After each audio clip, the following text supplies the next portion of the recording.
ಬಿಲಿ Graham ಬಿಲಿ Graham ಭರವಸೆ, ನಂಬಿಕೆ ಮತ್ತು ಪ್ರೀತಿಯನ್ನು ಸಾರಿದ ವ್ಯಕ್ತಿ. ಸಣ್ಣ ಪಟ್ಟಣಗಳಿಂದ ಹಿಡಿದು ದೊಡ್ಡ ಕಿರಣಗಳವರೆಗೂ ಲಕ್ಷಾಂತರ ಜನರಿಗೆ ಒಂದೇ ಸಂದೇಶವನ್ನು ನೀಡಿದರು. ಅದು, ದೇವರು ನಿಮ್ಮನ್ನು ಪ್ರೀತಿಸುತ್ತಾನೆ. ಅವರಿಗೆ ಖ್ಯಾತಿ ಮುಖ್ಯವಲ್ಲ.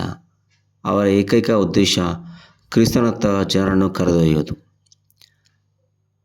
ಆದರೆ 2018ರಲ್ಲಿ ಅವರು ಈ ಲೋಕವನ್ನು ತೊರೆದರು.